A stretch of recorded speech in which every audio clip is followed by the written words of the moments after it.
Bueno, ahora va a arrancar Ricardo con el diagnóstico, después sigue Romina con el tratamiento, tenemos un break a las 10:30 y ahí justamente después Ricardo va a hacer también otra breve exposición y tenemos los casos clínicos que, bueno, ahí va a ser la oportunidad también para preguntar todas las dudas que tenemos, que son muchas, así que hay que aprovechar. Bueno, muy bien, adelante. Buenos días para todos. Vamos a empezar la segunda parte del curso y después vamos a hacer talleres para discutir casos clínicos y dudas, que eso va a ser lo interesante, de tratar de integrar los aspectos más generales, más de abordaje del paciente y el tratamiento que va a hablar Romina, y ahí vamos a poder integrar. Yo invité a algunas personas para acompañarnos, que van a estar apoyando los talleres. El profesor Gabriel Barr, que es de la Universidad Católica, dirige el laboratorio de psicofisiología, que me va a hablar un poquito en la parte de neuropsicología de mi presentación.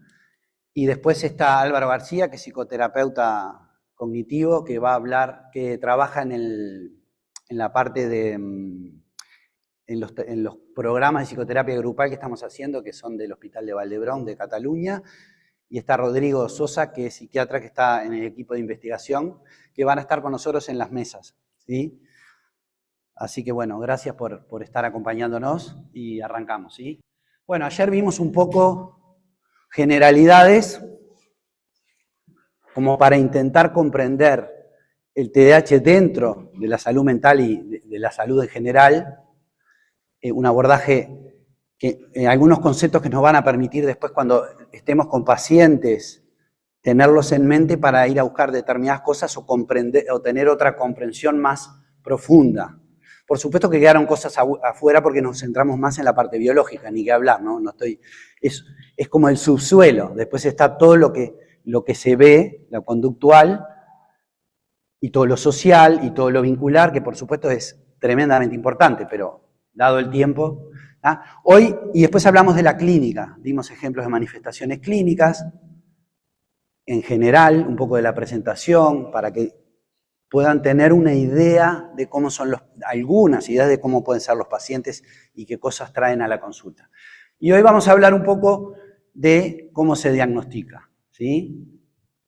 Y bueno, como saben, lo que tenemos, ayer les comentaba que la dificultad en el TDAH es que es un trastorno que empieza en la infancia y que se empiezan a acumular capas de otras circunstancias, que son los síntomas de otras comorbilidades, los síntomas propios del TDAH, se van mezclando con las consecuencias de las conductas del niño y después del adolescente y el adulto, y con los resultados que va teniendo se va mezclando y van generando a su vez otros síntomas o trastornos del tipo adaptativos, estrés, ¿no?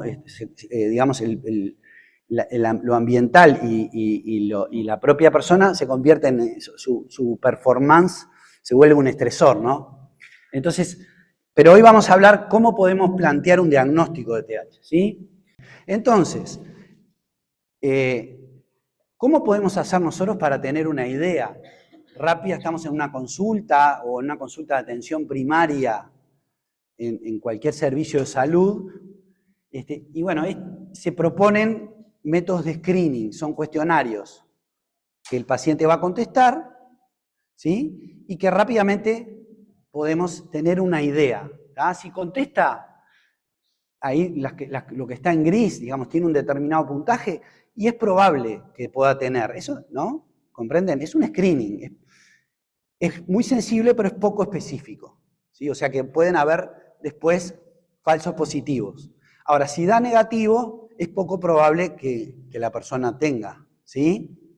Entonces, la última, se llama ASRS y uno lo pueden bajar, esto es todo, se puede bajar de la página de la OMS, y está hecho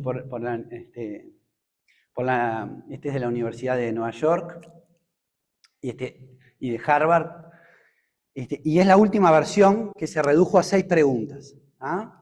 Entonces, cada pregunta tiene una gradualidad, ¿no? Y lo que tenemos que ver es en los últimos 6 meses cuál ha sido el comportamiento. Fíjense que van a buscar el comportamiento Se buscan patrones repetitivos, pero no en la niñez, para el screening, ¿sí? Y se redujo a estas 6. La versión anterior es esta, que es de 18 preguntas. En mi caso, en la clínica, yo uso esta.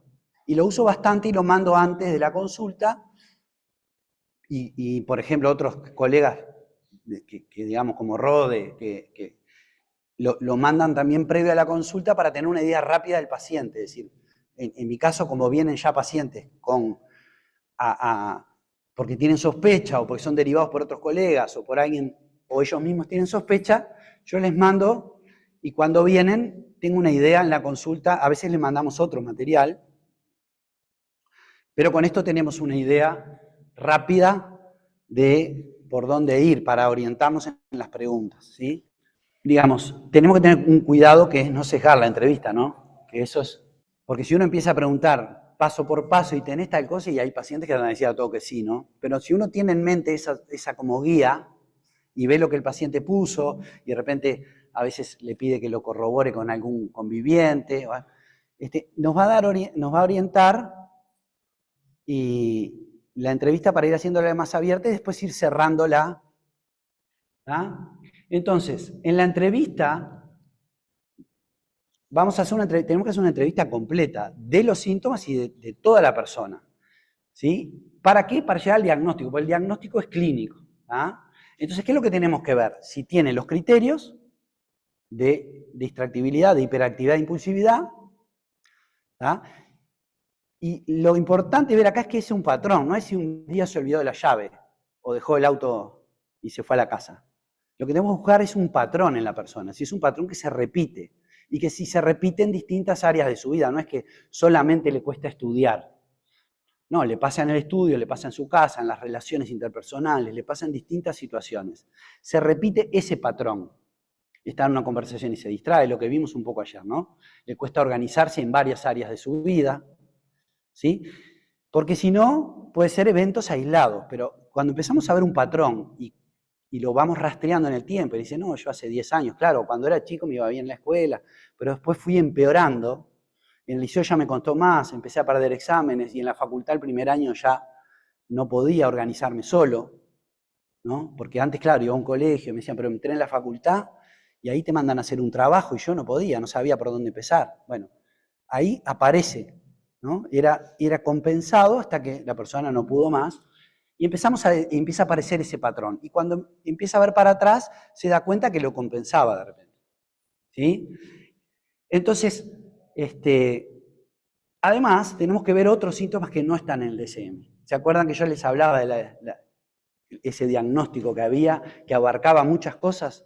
Bueno, el DSM, las últimas versiones han ido sacando, a pesar de que hay muchos expertos, y en todos los congresos se habla de síntomas que no están en el DSM, se han ido sacando. De hecho, algunos piensan que la hiperactividad habría que sacarla porque es muy inespecífica, se ven muchas cosas, muchos ansiosos, muchos pacientes con esquizofrenia, con otras enfermedades tienen agitación, un bipolar, ¿no? En cambio, es más importante otros, por ejemplo, la desregulación emocional. Y eso tenemos que averiguarlo porque ese es uno de los síntomas importantísimos, ¿sí? Entonces, simplemente estos son 9 criterios diagnósticos de desatención, ¿sí? Y son 9 van a ser 9 de hiperactividad e impulsividad, ¿sí? En adultos, estos criterios están hechos para todos. No tiene nada que ver un niño con un adulto, ¿verdad? Entonces, no va a haber un niño que abandone la silla en el aula, ¿no? Un adulto, perdón. Los adultos logramos quedarnos en el lugar, pero podemos movernos mucho, estar inquietos internamente.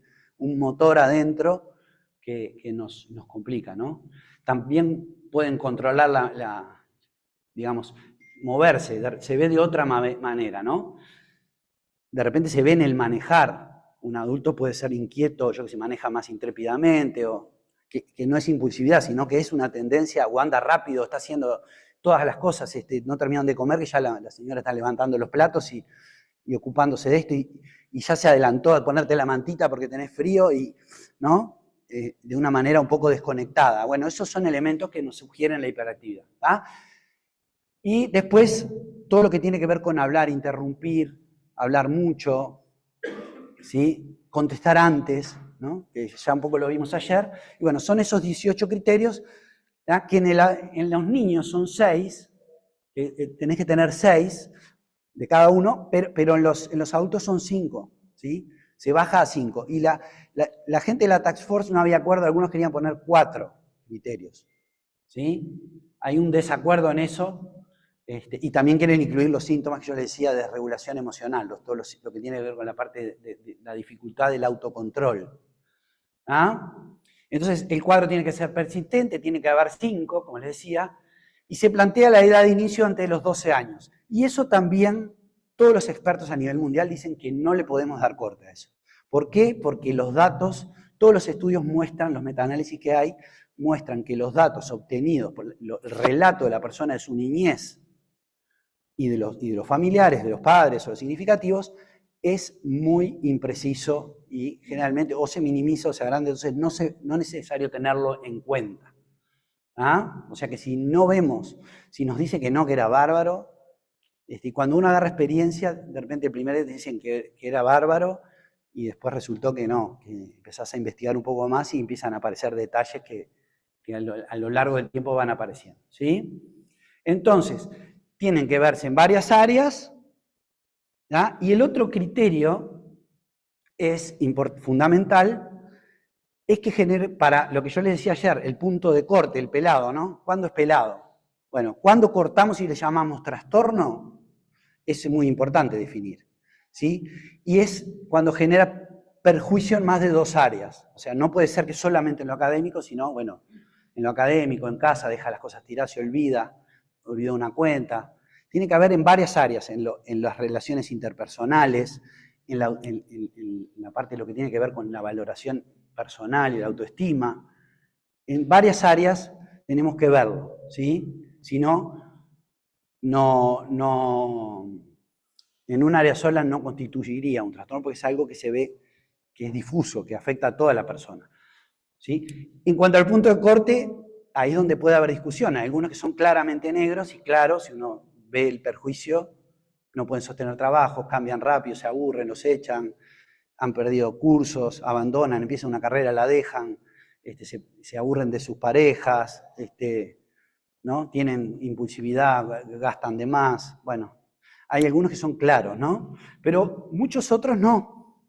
Entonces, el perjuicio puede ser individual. Puede decir, no, pero tú tenés una carrera universitaria, no podés tener TDAH. No, porque la persona, como se acuerdan, justamente como es un espectro, el perjuicio puede estar dado porque la persona con su capacidad, la formación que tiene y todo, podría estar en un nivel y de repente está ahí, ¿no? Y tiene problemas o le genera tanto estrés cumplir que se enferma, la persona tiene otros problemas y entonces ahí podemos considerarlo, que era lo que yo les mostraba ayer, que a veces los casos subumbrales en adultos los consideramos, tenemos que tratarlos. Y eso es muy importante. ¿Ah? Porque además, como vieron, toda la comorbilidad y todo el riesgo que hay, la asociación con otras enfermedades, sobre todo con el estrés, la obesidad, lo cardiometabólico, a veces no tratar puede implicar que la persona siga funcionando, pero le estamos generando un factor de riesgo para otras enfermedades bastante graves. O sea que eso es muy importante, ¿sí? Y lo otro es que no se explique mejor por otro trastorno, ¿ok? Que es lo que le decía, que no sea un trastorno bipolar, que no sea una esquizofrenia, ¿no? Puede ser tener las dos cosas, ¿sí? Pero tenemos que diferenciar que no sea otra cosa que lo explique mejor, como todo el DSM, ¿no? Bueno, esto es lo que yo le decía a los estudios de la niñez, ¿sí? Bueno, en investigación y en general se usan distintos métodos para hacer entrevistas, ¿sí? Sobre todo en investigación que hay que tener precisión, bueno, hay muchos. Yo traje esta que se llama DIVA. Hay una versión para adolescentes y para adultos, esta es la última versión, que está basada en el DSM-5, ¿sí? Que es bastante práctica, porque si ustedes ven, tiene A1, A2, tiene los criterios, va haciendo esos criterios diagnósticos, y a la izquierda nos da ejemplos como para preguntar. Yo puedo decir, bueno, le hago la pregunta a la persona y me va dando ejemplos de posibles que yo puedo aportarle al paciente si en determinadas circunstancias no le pasa, ¿no? Y a la izquierda está de adultos y a la derecha de niños. Entonces yo voy llenando las casillitas, ¿sí? Y lleno los criterios de distractibilidad, de hiperactividad e impulsividad. Y después paso, bueno, hay un ítem B, un criterio B, que es lo de la edad, y el criterio C, que es uno de los más importantes y que también nos puede guiar, es las repercusiones. Entonces, si ustedes, no sé si se llega a ver, pues está muy chico, pero ahí muestran en el trabajo, en el estudio, en las relaciones interpersonales, todas las repercusiones, ¿sí? Las repercusiones que puede tener en la vida los perjuicios. Entonces yo puedo marcar los ítems y después viene una parte, yo traje una llena de una paciente real, que podemos ver, y después viene como un resumen, donde una planilla donde uno pone si están presentes los síntomas, cuántos están, y queda un informe hecho, ¿ok? Entonces puede ser práctico, incluso uno le puede mandar a los pacientes, yo se los mando muchas veces, sobre todo para que miren, pero en realidad es para hacer una entrevista estructurada. ¿Ah? Y después está, que ahora le voy a pedir a Gabriel que hable un poco de eso, o algún comentario, porque yo no soy experto, la evaluación neuropsicológica. Como les dije recién, el diagnóstico es clínico, es a través de la entrevista de alguien que tenga cierto expertise para entrevistar TDAH, ¿sí? Los estudios neuropsicológicos, ni la imagenología, ni nada, sirven para diagnóstico. ¿Ah? Ustedes ven ahí, el 90% de los adultos tienen alteración en las funciones ejecutivas, pero no lo muestran en las pruebas neuropsicológicas. ¿Sí? O sea que una persona, yo estoy viendo que a mí me están llegando muchos pacientes de una mutualista en particular, que los ve un psiquiatra y los manda a hacer un estudio neuropsicológico. Y hay un colega colega psicólogo que lo está haciendo, los informes, y pone conclusiones. Eso no es correcto. Y hay algún otro colega que manda estudios que hace todas las pruebas y lo pone como que la persona hace el diagnóstico. No se hace con esto, ¿ok? Eso no quiere decir que no sean útiles, son muy útiles, y eso es lo que nosotros también trajimos una historia donde podemos mostrar un estudio hecho. Hay distintas formas de evaluar el estudio, la entrevista que se hace común cuando uno manda a hacer un estudio neuropsicológico, que lo ve un especialista y hace las pruebas correspondientes, ¿sí? Eso nos va a permitir, además de evaluar algunos parámetros de funcionalidad, también diagnósticos diferenciales, ¿verdad? Podemos ver si hay algunas otras alteraciones que en el adulto a veces son más difíciles de ver, pero se acuerdan los trastornos del neurodesarrollo, como de la comprensión. Nosotros hemos visto pacientes con ansiedad severa y bajo rendimiento que tenían, por ejemplo, un trastorno en la comprensión lectora. Entonces uno lo está tratando por la ansiedad, y terapia, y la persona falla en la facultad porque no entiende lo que lee. O dislexia, o otros trastornos, o podemos evaluar el coeficiente intelectual. Todo eso nos sirve para eso, ¿sí? Entonces, como yo les dije, esto ya lo mostré, entonces no sé por qué se lo he repetido. Y bueno, como les decía, está la evaluación convencional, que se hacen los test en un consultorio, en varias entrevistas, y se hace un informe. Y hay otros métodos hay varios. Hay uno que, por ejemplo, que con la pantalla de la computadora y se ponen, con una cámara se miden los movimientos oculares y se hace un montón de evaluaciones, que es de Holanda. Ahora vi dos más, uno con un aparatito que no sé cómo es, que hace pruebas, que se hace una entrevista y va midiendo, testando cosas, que son esos son específicos para el TDAH. Y nosotros en la clínica estamos usando que se llama Explora, que es un español, que es con realidad virtual. Usamos lentes de realidad virtual, que te metes en un ambiente inmersivo, tú te pones los lentes y ves otro ambiente, y con un mando tenés que cumplir determinadas tareas, y a través de esas tareas el software va midiendo todos los parámetros, ¿no? Y está aprobado por la FDA, está validado científicamente, y toda esa información se envía a un software que lo procesa y te saca un informe que después el profesional lo va a interpretar. Y acá les traje para mostrar, este es uno de ellos, que se usa bastante para el TDAH, que tiene muchas cosas, el informe, pero tiene una parte con una página que uno entra y tiene eso bastante intuitivo, como los colores de un semáforo, donde ahí ven la tensión, la velocidad de procesamiento, la vigilancia, el control inhibitorio, varias funciones, ¿no?, que se pueden medir en un estudio neuropsicológico, y nos da una idea ahí rápida. Después trae gráficos y todo mucho más explicado, detallado, para que se pueda interpretar y profundizar. Pero esto nos va a dar una idea de la funcionalidad del paciente. Es muy importante, porque el paciente tiene quejas y nosotros podemos tener algún parámetro para objetivar, incluso podemos tratarlo y medir de vuelta, y podemos ver si hay algún cambio. Porque muchas personas que toman medicación que no tienen TDAH, en realidad lo cognitivo les empeora. Se activan como si fuera café, pero en realidad las funciones cognitivas empeoran en los pacientes que no tienen TDAH y toman medicación. ¿Ah? Ese estudio no lo tengo, pero...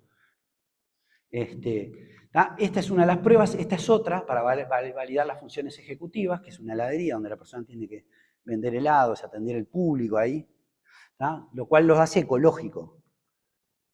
Y este es para personas mayores, donde evalúa la memoria, que es una mueblería. No sé, ¿querés comentar algo, Gabriel? Sí, es importante para ese punto que implica evaluar el funcionamiento, como dice el DSM-5, normal, en lo académico, en lo laboral. ¿Tá? Entonces, ¿qué es el funcionamiento normal? Capaz que hacemos una encuesta acá y cada uno tiene una opinión distinta, ¿no? Entonces, hay algunos casos que tienen un deterioro cognitivo severo, y en esos casos no es necesario, pero la mayor parte de los adultos con TDAH han vivido con su trastorno toda su vida. Entonces, han generado estrategias para compensar ese trastorno. Algunas estrategias incluso han sido efectivas. Entonces, lo que tenemos que evaluar es el nivel de funcionalidad. El diagnóstico así en sí mismo no necesariamente nos dice nada. Entonces, hay algunas evaluaciones dentro de la neuropsicología que son muy útiles, ¿no? Y sobre todo ahora que tenemos mucho más disponible herramientas para medir en el consultorio, porque antes eran como muy complicadas, medir tiempo de respuesta en milisegundos, por ejemplo, era algo impensado. Hoy en día podemos hacerlo con computadoras normales, con equipos en el consultorio, y nos dan indicadores objetivos del nivel de funcionalidad de la persona, y, por ejemplo, en relación a las funciones ejecutivas. Las funciones ejecutivas básicamente es cómo uno utiliza los recursos cognitivos para regular el comportamiento. Entonces, es uno de los elementos, de los núcleos donde las personas con TDAH tienen problemas. Y entonces, por ejemplo, hay algunas evaluaciones tradicionales de neuropsicológicas que después han sido pasados a modelos computarizados, y lo último son evaluaciones en realidad virtual, que tienen un valor ecológico mucho más importante, porque la persona, por ejemplo, ese de la heladería que mostraba Ricardo, estás en una heladería, tenés que atender clientes, cobrar distintos tipos de helado con distintos precios, entra uno, entra otro, y todo eso genera indicadores objetivos como tiempo de respuesta, como errores de omisión, viene alguien y te pide algo y vos no lo atendés, errores de comisión, le das un helado a uno, le doy un helado de frutilla y me pidió uno de chocolate, y todo eso se va cuantificando, y finalmente tenemos esas gráficas que nos dan un valor de daño para cada una de las funciones ejecutivas. Primero, el del acuario nos da, por ejemplo, ¿no?, tomando como ejemplo el del acuario que mostraba Ricardo, da los valores de daño, de déficit en las funciones ejecutivas más básicas. Atención sostenida, memoria de trabajo, alerta y cambio entre tareas. Y después hay otro que nos da lo que son las funciones más metacognitivas, es decir, las funciones como planificación, razonamiento, resolución de problemas, porque hay pacientes que con un muy buen nivel intelectual que con estrategias metacognitivas compensan los déficits de funciones básicas, ¿no? Entonces, son herramientas que tienen utilidad no para hacer el diagnóstico, pero sí para evaluar la gravedad, cómo el diagnóstico afecta a la funcionalidad y cómo incluso, porque los procesos básicos uno no los controla voluntariamente. Entonces, uno puede volver a aplicar esta prueba, tener un tratamiento farmacológico, el tratamiento que sea, puede aplicar esta prueba en un periodo cada tantos meses y evaluar y monitorear la efectividad de un tratamiento o una medicación. Bueno, yo traje después, saqué un poco por un tema de tiempo, el tema del adulto mayor, pero en realidad es muy interesante porque hoy en día tenemos personas de más de 50 años que permanentemente llegan a la consulta por quejas cognitivas, ¿verdad? Memoria, no tendré Alzheimer, ¿no? O tenemos pacientes con que tenemos dudas, que tengan TDAH o que empiecen con un deterioro cognitivo, ¿ya? Y esa queja nosotros podemos transformarla en una cuantificación más objetiva. La queja del paciente, por ejemplo, en trastorno bipolar se usan, por ejemplo, hay una herramienta que se llama Cobra, que es para ver la queja del paciente. Hay otra que es, no me acuerdo exacto el nombre de la sigla, es otra que es objetiva, pero son herramientas de cuestionarios, uno hace preguntas.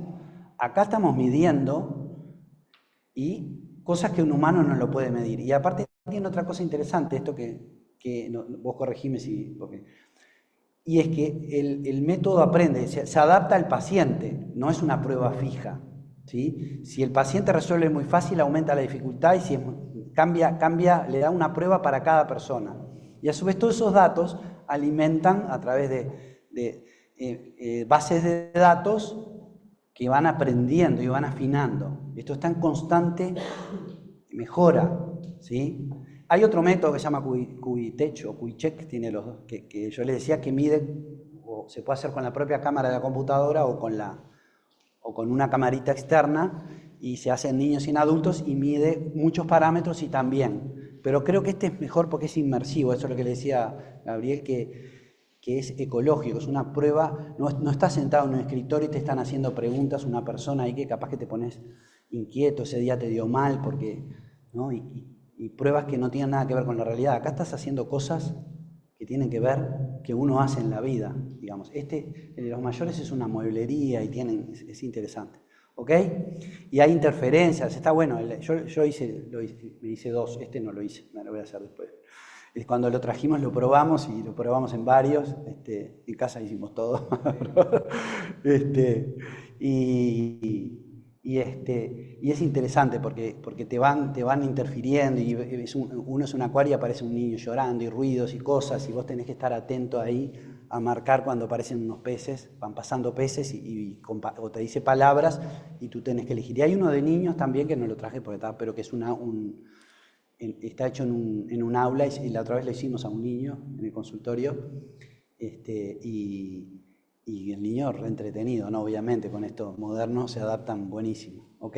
Pero es muy fácil hacer, no es que para una persona mayor, porque tú le pones los lentes y tiene que apretar un botón y nada más, no está hecho con dificultades, ¿ok? Bueno, yo voy a dejar por acá ahora le paso la palabra a Romina y yo después que antes de empezar los casos clínicos hice como un pequeño micro resumen con 2 slides con cosas de la clínica, cosas que hablamos ayer y todo como para poder refrescar algunas cosas rápidas para empezar a trabajar con los casos, ¿ok? Bueno, muy buena la presentación, Ricardo. Otro elemento de la clínica que es bastante frecuente es el signo de la pierna inquieta, que no es lo mismo que el síndrome de piernas inquietas, que es un trastorno neurológico diferente, ¿no? Pero que se habla mucho y si lo ven, no, es esto, ¿no?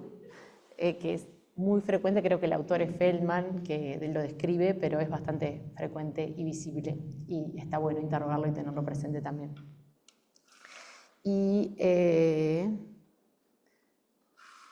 otra cosa a agregar, ¿no?, a lo de Ricardo, como el sesgo de recuerdo en el adulto, que es muy difícil, o sea, acordarse de cómo fue muchas veces, ¿no?, en la infancia, en la primaria y demás.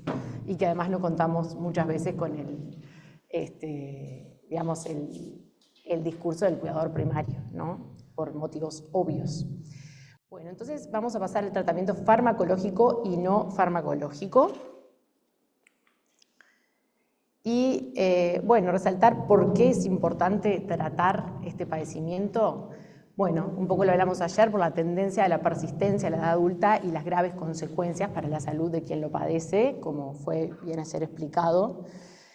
Y además que está demostrado que los pacientes con TDAH sin tratamiento tienen una esperanza de vida casi 10 años menor que los pacientes sin TDAH, por múltiples motivos, ya sea consumo de sustancias, accidentes de tráfico y demás. Y bueno, y para repasar también a modo muy breve algunas consecuencias del no tratamiento, bueno, tasas más bajas de empleo, salarios anuales, peor rendimiento del trabajo, mayor tasa de despidos, frecuentes cambios de puestos de trabajo, mayor desregulación emocional, ¿no? Que es algo que no hay que minimizar, que es esta ira que genera problemas psicosociales asociados y muchas veces es un motivo de consulta cada vez más frecuente, ¿tá? Genera una frustración constante, un peor concepto de sí mismo, altera la autoestima y afecta, por supuesto, la calidad de vida, ¿no? Entonces, muchas veces es algo que cada vez menos, pero que se ha visto como con mucha liviandad o mucha como nimiedad, como si no fuera algo importante, y la verdad que las consecuencias, y en adultos, de un adulto que no ha sido tratado a tiempo, son cada vez mayores y peores. Bueno, y simplemente para recordar qué es lo que pasa, que las presentaciones, ¿no? Un poco como se mostró ayer, la inatención, por supuesto, como vemos en verde, es mucho más frecuente desde la adolescencia hasta la edad adulta y es lo que tiende a mantenerse. La impulsividad desciende un poco, pero sigue presente, y lo que más desciende es la hiperactividad, que se ve como una hiperactividad en realidad internalizada, ¿no? Como explicaba Ricardo, no es que vamos a ver a un paciente permanentemente levantarse, o sí, algunos sí, pero es como una hiperactividad interna, y los pacientes lo describen como esta sensación de motor interno y de la necesidad de estar permanentemente haciendo algo. Así lo describen. Y bueno, las comorbilidades, por supuesto, que van aumentando y van siendo diferentes según la etapa vital de la vida, por supuesto. En la adulta, lógicamente, surgen otros ámbitos de deterioro, ¿no? Vinculados a lo laboral, a la pareja, a la crianza de los hijos, como dijimos ayer, cosa que no hay que minimizar. Y esto también es importante, ¿no? De los estudiantes universitarios con TDAH, porque tiende también a minimizarse.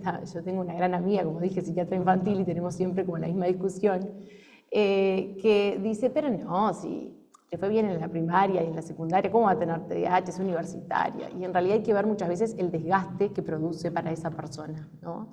De repente esa persona tuvo que hacer un esfuerzo muchísimo mayor para lograr lo mismo que otros con muchísimo menos esfuerzo. ¿Tá? Otra vez la punta del iceberg. Entonces eso hay que preguntarlo muchas veces, hay que indagarlo también. La restricción de la vida social, porque la gente se siente torpe, se siente que se pierden las conversaciones, eso genera alteraciones en la autoestima. Y bueno, esto que decíamos de los síntomas hiperactivos e impulsivos que suelen internalizarse, ¿no? Sensación de inquietud interna, de regulación emocional, y bueno, por supuesto, la difusión ejecutiva que ya hablaron. ¿Tá? Este es un estudio muy interesante que lo mostré otra vez, pero me parece muy importante, que es de Shaw, una cohorte, un trabajo muy importante del TDAH, que muestra que la persistencia de los síntomas, sobre todo atencionales en la edad adulta, genera una disminución del grosor de la corteza prefrontal medial y dorsolateral, ¿sí? Por cada síntoma persistente en la edad adulta se vio que el índice de adelgazamiento cortical disminuía en un 0.00018 milímetros, que es reversible con la medicación, en algunos casos. Bueno, y simplemente para recordar esto de los síntomas subumbrales, ¿no? En verde vemos, capaz que en los adultos no se ven todos los síntomas. Se ven, cada vez también está cobrando más interés el TDAH subumbral, sobre todo en aquellos familiares de pacientes con TDAH, ¿tá? Que capaz que no presentan el TDAH completo, pero presentan síntomas subumbrales. Y que también generan mucho malestar a veces, y también, aunque no cumplan todos los criterios, muchas veces merece la pena tratarlo. Recordar esto que me parece muy importante, y es que las manifestaciones de este padecimiento dependen del contexto. Aumenta las demandas y muchas veces se hace notorio, y por eso muchas veces se hace más notorio en la universidad, como explicabas tú, ¿no? Muchas veces los niños son muy apoyados en la infancia, uno de los casos clínicos que presento es así, padres que actúan como maestros particulares, o grandes empresarios que cuando uno indaga tienen 4 secretarias que les sirven como de bastón. Entonces, bueno, no solo aquellas personas que no tienen éxito, digamos, profesional, son las que tienen TDAH, sino que puede haber como mucha ayuda externa, y cuando esa ayuda externa desaparece, se hace mucho más notorio. ¿Tá? Lo mismo que cuando, bueno, cambios de trabajo, universidad, etcétera, etcétera.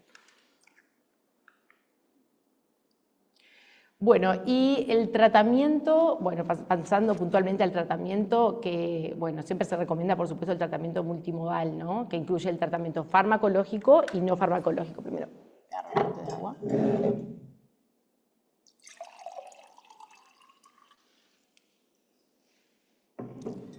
Creo que como en prácticamente todas las patologías psiquiátricas es donde se obtienen los mejores resultados, ¿sí? Bueno, primero la psicoeducación al paciente, ¿no? Empoderar al paciente con lo que tiene, crear la alianza terapéutica, que es tan importante para nosotros, por supuesto. Evaluar inicialmente elementos como presión arterial, peso, registro clinimétrico, como algunas de las escalas que mostraba Ricardo hoy, y bueno, y esto tan interesante, ¿no? Que se puede aplicar en el mundo real con estos nuevos herramientas, ¿no? De pruebas psicológicas que mostraron hoy. Psicoeducar también al paciente y a la familia, porque recordemos que llegan adultos que están acostumbrados a funcionar así y son catalogados por la familia como esto, ¿no? Como los vagos, los boludos, perdón por la palabra, y digamos, son gente que ha sufrido mucho toda su vida por esto, realmente. Entonces, muchas veces es importante, aunque sean adultos, incluir a la familia. Y como respuesta al tratamiento, bueno, por supuesto que depende mucho de la clinimetría y del instrumento utilizado, pero en general se considera una respuesta, una reducción de síntomas del 50%, siempre de la mano del criterio clínico, porque el diagnóstico es clínico, se considera que como una buena respuesta, al menos inicial. El tratamiento de combinación es el que tiene mayor eficacia al que mostraba a lo largo del tiempo, pero por supuesto, con una proporción de mejoría en cuanto al tratamiento combinado del 83% en comparación con la monoterapia, ¿no? Y bueno, se ve esa mejoría en múltiples aspectos, mantenido a lo largo del tiempo. Y lo voy a dividir por etapas al tratamiento, donde la etapa 0 es la psicoeducación básica, esto que decía, ¿no? El asesoramiento al paciente y al núcleo familiar, decir que esto es un padecimiento con nombre y apellido, que el paciente no se hace el vivo, que tiene una dificultad y que probablemente haya pasado desapercibido. Y bueno, y los objetivos son mejorar el conocimiento, ¿no? Y el origen neurobiológico de esta patología, y bueno, y las implicaciones en la vida cotidiana. Siempre indagar acerca de antecedentes familiares psiquiátricos, porque casi de seguro alguien de la familia también lo tenga y ha sido como muy normalizado. ¿Ah? Como se dijo ayer, es de los padecimientos de psiquiatría que mayor heredabilidad tienen. Como siempre les digo, que es la heredabilidad a los residentes, ¿no? El porcentaje de la varianza de una patología que se explica por causas genéticas. ¿Tá? Entonces siempre indagar eso. ¿Ah? Y bueno, ofrecer posibilidades de ajuste del medio ambiente para mejorar la funcionalidad, ¿no? Las intervenciones farmacológicas, bueno, saber que el tratamiento farmacológico es la base del tratamiento multimodal, ¿tá? En una patología donde tiene tanta digamos, carga genética. El mejor tratamiento farmacológico es saber que es aquel que se adecua a las necesidades del paciente. El tratamiento siempre debe ser individualizado, no importa, no es que siempre vamos a utilizar el tratamiento con mayor evidencia, es el que se ajusta a las necesidades de ese paciente, a las comorbilidades, a la respuesta y demás. En general, todos los fármacos utilizados obviamente influyen en la neurotransmisión dopaminérgica y noradrenérgica, ¿no? Tanto los estimulantes como los no estimulantes. En la etapa 1, los medicamentos que tienen mayor evidencia científica son el metilfenidato y las sales de anfetamina, como la lisdexanfetamina y otras que se usan, por ejemplo, en Estados Unidos, ¿no? La magnitud del efecto es muy importante decir que es similar del metilfenidato tanto para la presentación de liberación inmediata como la liberación prolongada. Eso es muy importante porque en realidad muchas veces se elige y se prefiere la liberación prolongada no porque sea más efectivo, sino porque es más práctico, porque a veces disminuye los efectos adversos y Y bueno, por esa situación, pero no porque sea más eficaz, eso es importante decirlo. Pero es muy personal. En los niños, por ejemplo, se usa muchas veces el de liberación inmediata, a veces disminuye mucho el apetito, entonces se aprovechan esos lapsos para alimentarse mejor y demás, ¿tá? O también se puede hacer la combinación de liberación prolongada y la liberación inmediata en aquellos pacientes que no le alcanza para su jornada laboral o académica o demás, ¿sí?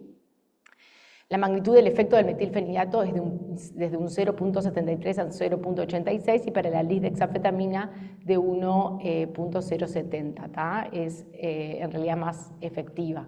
Oros es la presentación, es el Concerta en realidad. Es muy importante respecto al metilfenidato, que es el primero que vamos a hablar, que se ajusta por respuesta, ¿tá? Donde queremos, el efecto que queremos lograr, ¿no? Mayor focalización, concentración, atención, por efectos adversos, donde los principales son el insomnio, hay que tomarlo temprano, y la disminución del apetito. Y muchos pacientes dicen, ah, bueno, bárbaro, la disminución del apetito, que me viene bien, ¿no? Pero en realidad es como una pérdida de interés por el apetito absoluta que no está buena, ¿no? Entonces hay que tenerlo como en cuenta, y en algunos pacientes realmente produce un adelgazamiento importante que, bueno, hace que se tenga que cambiar de tratamiento, por supuesto. También la cefalea, está cada vez más demostrado que es un efecto adverso bastante frecuente, y bueno, y la ansiedad. Y además se ajusta por peso, donde la dosis óptima recomendada para el metilfenidato es de 0.6 a 1.2 miligramos kilo día, sin exceder, la presentación de Oros Concerta a los 72 miligramos kilo día. Y eso es súper importante, y ya lo he dicho varias veces y no quiero resultar repetitiva, pero es creo que de las primeras cosas que tenemos que preguntar cuando llega un paciente ya tratado, ¿no? De repente viene un paciente que pesa 100 kilos y viene con metilfenidato de liberación inmediata de 10 miligramos. O sea, nada le va a hacer a ese sujeto, nada, caricias. Es muy probable que no. Entonces, primero optimizar lo que ya tiene. Entonces, muchas veces, vienen pacientes adultos con una historia de no me funcionó el tratamiento. Ok, realmente no funcionó o no tuvo la dosis óptima para hacer la prueba terapéutica y ver si realmente no fue eficaz, ¿no? Con metilfenidato tenemos en Uruguay el Rubifen, que es de liberación inmediata de 10 y 20 miligramos, la Ritalina de liberación inmediata de 10 miligramos, la Ritalina de liberación prolongada de 20 y 30 miligramos, el Concerta, donde en Uruguay, bueno, por ahora está viendo falta, digamos, de disponibilidad de 18 y 36, pero en otros lugares del mundo también hay de 26 y de 54, que igual está, no sé si se va a seguir produciendo, vos Ricardo que has estado, ya se discontinúa. No sabemos hasta cuándo, pero he escuchado que también está pasando en España, y había como rumores de que el Concerta no se iba a producir más. No sé si es real, ojalá que no, que así no sea, o bueno, que no. Bueno, y acá, nada más repasar, me interesan el primero, el segundo y el cuarto, ¿tá? El de liberación inmediata, que son lo que dijimos, ¿no? Rubifen y la Ritalina de liberación inmediata, donde es el 100% de liberación inmediata, la duración es de 3 a 4 horas de su efecto, y el pico inicial se ve a la 1 o 2 horas, ¿tá? El de liberación modificada, que sería la Ritalina de liberación prolongada, tiene un 50% de liberación inmediata y un 50% de liberación prolongada. Tiene una duración de 8 horas y el pico inicial también es dentro de la 1 a 2 horas, ¿tá? Y el último, que se Concerta, Oros, tiene un 22% de liberación inmediata y un 78% de liberación prolongada. Tiene una duración del efecto mayor de 10 a 12 horas y el pico inicial es similar, de 1 a 2 horas como el resto. Bueno, y acá tenemos el Rubifen, ahí está, que hay de liberación inmediata y también de liberación prolongada, donde la dosis habitual es de 20 y 30 miligramos divididos en 2 o 3 administraciones, bueno, con un máximo de 60 miligramos kilo día. El Concerta, bueno, como ya dijimos, es un 2278, en general se empieza con la presentación de 18, una vez al día, y se va aumentando, ¿no? En intervalos de 18 miligramos semanales en función de la respuesta. Esto la verdad que es como muy personal, y yo particularmente me he llevado como muchas sorpresas, donde pacientes con un peso mucho mayor que de repente necesitarían, por lo que dijimos, ¿no? Por la dosis correspondiente al peso, dosis mayores funcionan muy bien con una dosis menor. Entonces la verdad que yo creo que hay que empezar siempre con una dosis menor porque, como siempre en psiquiatría, menor dosis eficaz, bueno, es lo mejor y menos efectos adversos vamos a tener, ¿tá? Así que a veces nos llevamos muchas sorpresas. Yo tengo una paciente que pesaría aproximadamente 60 kilos, bueno, le empecé directamente con 36, pero le generaba muchísima ansiedad, y después con el 18, que se lo bajé, que en general hice mal, pues yo siempre empiezo de a poquito, pero dije no, y funcionó bárbara, y está muy bien, así que la dejé con esa dosis. Bueno, y la lisdexanfetamina, que bueno, esperemos que llegue a Uruguay prontamente para fin de año, tal vez, ¿tá? No se ajusta por peso, hay 3 presentaciones de 30, 50 y 70, y bueno, en general se intenta iniciar con 10 a 15 miligramos, donde se abre, es una capsulita que se abre y se mezcla con agua y digamos, como que se empieza de esa manera, por lo menos por los primeros días, ¿tá? Ajustando de 2 a 4 semanas, viendo el resultado. Bueno, esto ya un poquito lo dijimos, solo recordar que la lisdexanfetamina en realidad tiene un tiempo de acción mayor, de 12 a 14 horas, y los efectos adversos, bueno, también ya los describí, ¿no? Hay una mayor adherencia al tratamiento con lisdexanfetamina que con metilfenidato, tanto de liberación inmediata a liberación prolongada, según los diferentes estudios. Bueno, y en general esto, ¿no? Iniciamos el estimulante, evaluamos la respuesta en las 2 o 4 semanas. Si tenemos una respuesta parcial y bajos efectos adversos, incrementamos la dosis y evaluamos a las 2 o 4 semanas de nuevo. Si tenemos de nuevo una respuesta parcial y altos efectos adversos, bueno, tal vez o disminuimos la dosis o cambiamos de estimulante llegando a la etapa 3, ¿sí? Bueno, y un poquito y brevemente para explicar cómo actúan los estimulantes.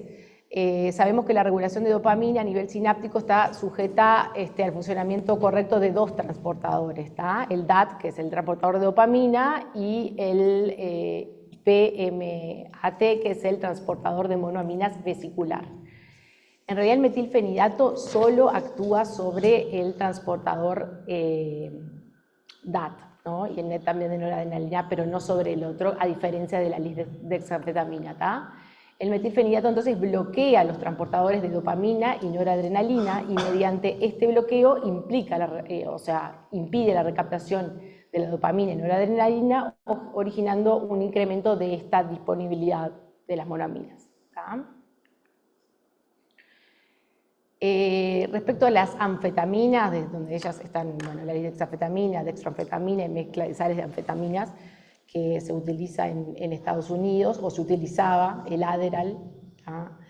Ya les he dicho de una serie que hay en Netflix que se llama Take Your Pills, que habla de estudiantes de alto rendimiento y la adicción al Adderall que ha habido, por eso hay ahora actualmente mucho mayor control en Estados Unidos de esto. Yo de hecho tengo una paciente que se fue a estudiar a Florida y tiene un TDAH, y fue tan exigente todo lo que tuvo que pasar, que no tomaba Concerta y no se lo administraron, no se lo dejaron tomar. Entonces, bueno, viene muy seguido y lo tiene acá. Bueno, la estructura y acción son similares de las anfetaminas en cuanto a la acción en la dopamina y la noradrenalina. Elevan el nivel de alerta y actividad en el sistema nervioso central, pero hay que recordar que la anfetamina es un inhibidor competitivo y un pseudosustrato para los transportadores, tanto, bueno, para el NET y para el DAT, pero también actúa sobre el otro transportador vesicular, ¿no? Entonces, bueno, sin aburrirlos con esto, quiero que pasemos a este punto de a dosis supraterapéuticas. En realidad, lo que hace, acá, voy a pasar a la siguiente. En la figura B, vemos como a dosis supraterapéuticas también actúa la lisdexanfetamina como alostéricamente y competitivamente con la dopamina. lo que hace es que la dopamina se siga segregando permanentemente y por eso hay que tener mucho cuidado con la sobredosis. Sí, obvio. Sobre la anfetamina. Sí, por favor. Fue en una época, más viejo capaz que me acordaba, se usaba mucho la anfetamina, pero mucho. Y se utilizaba para adelgazar. Claro. Llevó a la creación de la receta naranja. Ay. La receta naranja es por las anfetaminas y los trastornos. No es por los opiáceos, fue por las anfetaminas. Se descubrió, están los gráficos en los cuales el consumo de anfetaminas era mucho mayor que el de marihuana, cocaína, Claro. todas esas cosas. Totalmente. Y se resolvió con una prohibición, que fue la de la receta, naranja. Naranja, ahí está. Y después quedó. Y quedó para nosotros también. Sí, recordar que la lisdexanfetamina tiene una lisina que hace que la liberación sea más lenta, ¿no? Porque por supuesto, como sabemos, las drogas o sea, todo fármaco y drogas que se asocia con mayor adicción son aquellas de más rápida liberación, ¿no? Lo que pasa es que en aquella época se inyectaba. Claro. Es decir, el adicto se inyectaba anfetamina, Claro. cocaína, café, agua sucia. Entonces, era otra la historia. Bueno, los fármacos se administran por vía oral, son lipofílicos y permiten rápidamente ser absorbidos a nivel gastrointestinal y rápidamente pasan también la barrera hematoencefálica. ¿Tá? El metilfenidato no es metabolizado por el citocromo P450 en un grado importante. Y bueno, algunas interacciones a destacar es que puede inhibir el metabolismo de los anticoagulantes, como la warfarina, algunos antipilépticos también y algunos antidepresivos. ¿Ah? Y bueno, por supuesto que al aumentar la concentración de dopamina extracelular puede interferir con la acción de los fármacos dopaminérgicos como algunos antidepresivos y antipsicóticos. ¿Ah? Bueno, y en casos muy raros se ha hallado casos de muerte súbita en la administración concomitante del metilfenidato con alfa-agonistas de acción central como la clonidina, que en adultos no usamos mucho, pero en psiquiatría infantil se sigue utilizando aún. ¿Tá? Bueno, ¿cómo funciona la medicación? Por supuesto que dosis y respuesta, esto ya lo dijimos. Cuando la medicación sigue ahora vamos a ver una forma de U invertida. Y bueno, la respuesta terapéutica óptima, como siempre, es individual. Hubo por mucho tiempo una creencia de que el metilfenidato, digamos, como que disminuía la altura total de los niños, ¿no?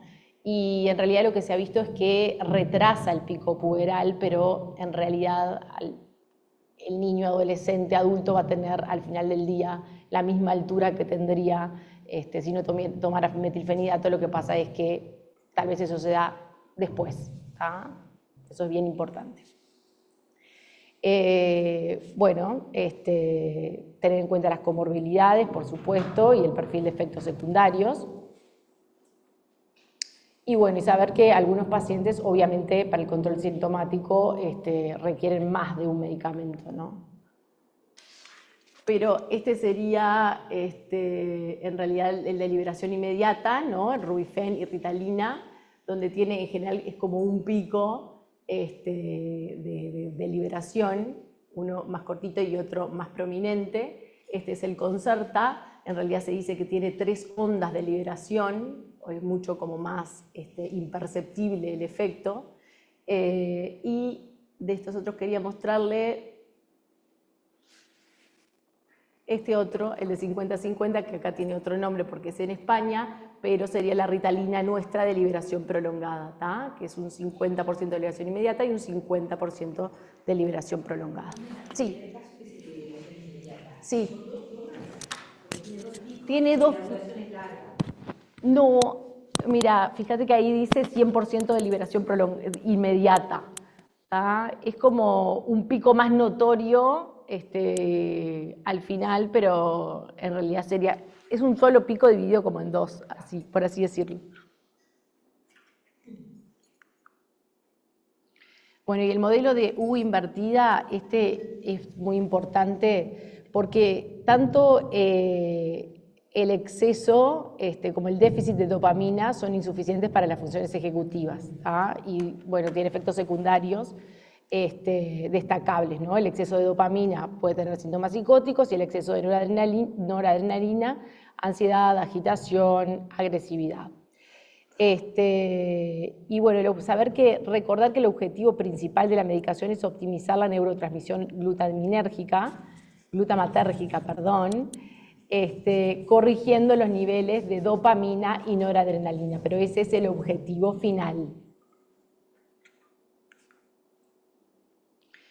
Bueno, algunas contraindicaciones, que no son muchas en realidad las contraindicaciones totales, más bien como son tener, digamos, precauciones, pero bueno, por supuesto que enfermedades cardiovasculares severas y activas, no controladas, psicosis, la toma de IMAOs en los últimos 15 días, el trastorno por consumo de sustancias, el trastorno de Tourette, se sabe que el metilfenidato empeora los tics, por eso ahí se prefiere la atomoxetina, la epilepsia no controlada, en realidad lo que hace es disminuir el umbral convulsivo, pero en realidad una epilepsia controlada sí se puede usar el metilfenidato. Bueno, algunas contraindicaciones para las anfetaminas, el cromocitoma, la enfermedad cardiovascular severa no controlada, hipertiroidismo incontrolado, tiroiditis, porfiria, abuso y dependencia de sustancias, por supuesto, y la hipersensibilidad, como siempre, al profármaco o excipientes. Saber que algunas interacciones, fármacos alcalinizantes como el bicarbonato de sodio aumentan la absorción de las anfetaminas, y algunos fármacos que pueden reducir los efectos de las anfetaminas son los bloqueantes adrenérgicos como el propanolol, también el litio, y bueno, por supuesto el uso concomitante de haloperidol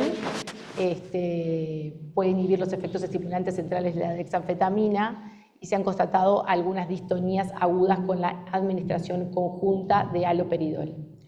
La dexanfetamina puede retrasar la absorción de los anticonvulsivantes, y el alcohol puede exacerbar las reacciones adversas de los medicamentos psicoactivos, incluida la dexanfetamina sobre el sistema nervioso central. Hay que saber que con el uso de las anfetaminas, la suspensión o la reducción del uso prolongado puede provocar síntomas de abstinencia,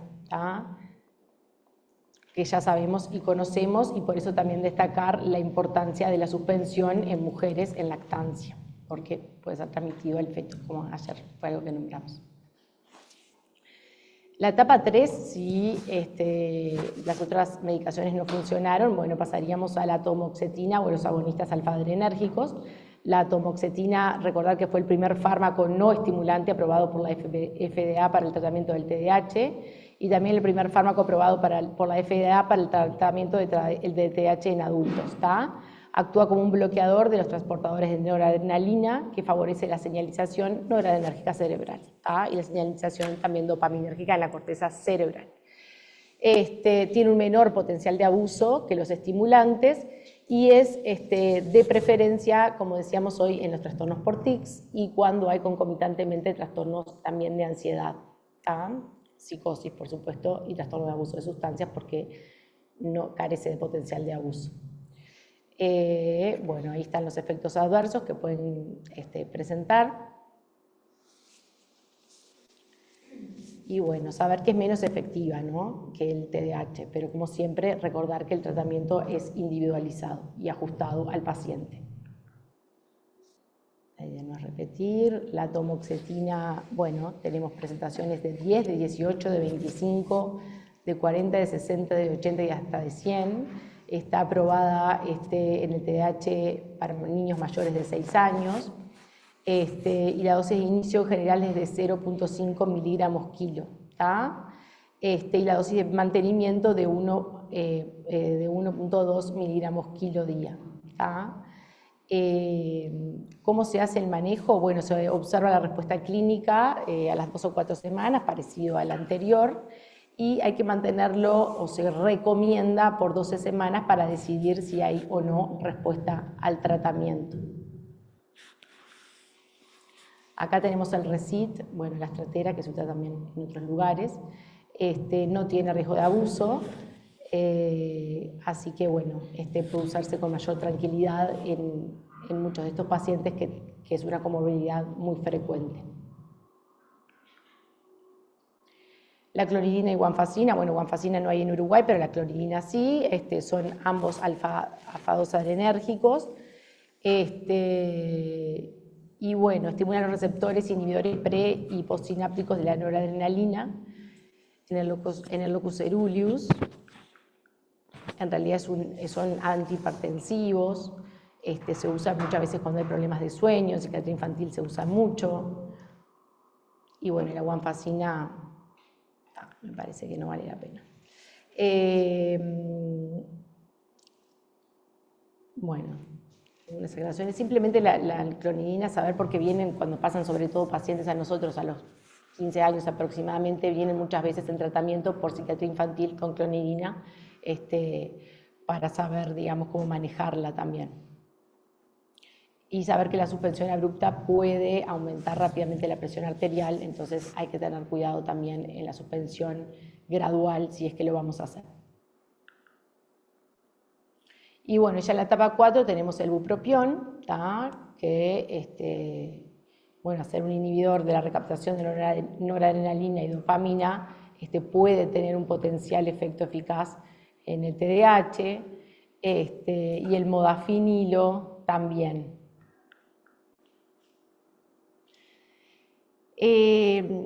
Algo que es importante a tener en cuenta es el número necesario a tratar, que es como en general nos guiamos, ¿no?, por el tratamiento, y como ven ahí en la figura, la lisdexanfetamina, que figura en rojo, es el que tiene el menor número necesario de tratar. ¿Qué es el número necesario de tratar? Es cuántos pacientes tengo que tratar yo para que en uno de ellos el tratamiento sea efectivo. Después viene el metilfenidato, donde el Concerta tiene un número necesario de tratar menor que otros metilfenidatos, y la tomoxetina es bastante mayor, es de 5 el número necesario de tratar de la tomoxetina. Y bueno, y la paraclínica premedicación, bueno, lo que recomiendan las guías es una valoración individual. En realidad el electrocardiograma no es de rutina, sino hay antecedentes familiares y personales severos, cardiovasculares. Yo de todas formas, la verdad que la mayoría de las veces lo pido. Bueno, y en las primeras consultas se solicita control de peso, por esto que puede disminuir francamente el apetito, bueno, de altura en el caso de los niños y adolescentes, presión arterial, pulso, y bueno, siempre en realidad valorar antecedentes familiares, ¿no? Como historia de enfermedad cardíaca congénita o cirugía, historia de muerte familiar de primer grado, de historia de muerte súbita en menores de 40 años, arritmias cardíacas personales o familiares, o bueno, hipertensión severa, ¿no?, moderada o severa. En esos casos yo la verdad que siempre mando a hacer un electrocardiograma previo y bueno, cuando me quedan dudas, un control con cardiólogo para que dé el aval. Y bueno, las intervenciones psicosociales son muy importantes, ¿no? El habilitar la comprensión de la patología, eso aumenta muchísimo la motivación y el compromiso del paciente, porque tenemos que empoderar al paciente y hacerlo responsable de la toma de su medicación y los beneficios que le otorga, reducir el estigma acerca de la voluntariedad de síntomas. Como decíamos hoy, son personas que vienen ya adultos de muchos años de acostumbramiento y sufrimiento. Destacar las dificultades de autocontrol. Y otra cosa importante es la dieta balanceada, ¿no? Y se ha visto que suplementos de ácidos grasos poliinsaturados, principalmente como el omega 3, a dosis mínimas de 650 miligramos día, tienen cierto beneficio en la mejoría de los síntomas. Por supuesto que disminuir las bebidas estimulantes que puedan influir en la hiperactividad, medidas de higiene de sueño, ejercicio regular y bueno, técnicas de relajación. El ejercicio físico aeróbico está demostrado que tiene un gran beneficio, incluso hay estudios, ¿no?, de pacientes jóvenes sobre todo que hacen ejercicio aeróbico diario versus aquellos que no, donde mejora francamente, ¿no? Obviamente es transitorio, pero la motivación para las tareas cognitivas y disminuye esta sensación de confusión y fatiga que tienen muchas veces estos pacientes. Y además señalar la importancia de las rutinas en los pacientes con TDAH, ¿no? El acostarse a una misma hora, levantarse a una misma hora, Por ejemplo, para ponerse a estudiar, despejar el escritorio, que siempre sea en el mismo lugar, como intentar disminuir todos los distractores posibles, ¿sí?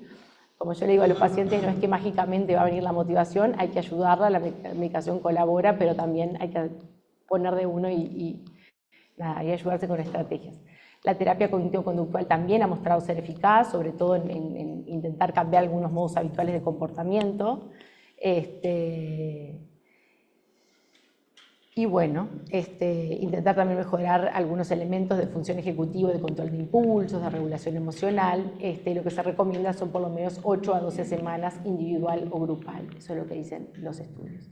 Y para finalizar, yo siempre finalizo con esta frase que me encanta, que la decía un profesor mexicano, Lino Palacios, que es: la ausencia de sospecha de un padecimiento es el peor enemigo para su diagnóstico. Por lo menos yo creo que esto ha cambiado en los últimos años, pero el tenerlo presente y tener la sospecha en casos, por ejemplo, de que, bueno, como hablamos hoy, ¿no? Con Mariana, por ejemplo, depresiones resistentes, que se nos prenda como la lamparita de decir, capaz que acá hay algo más y por algo no está funcionando, y bueno, y tenerlo como dentro de nuestro repertorio, cada vez más empaparnos en eso me parece como algo sumamente importante.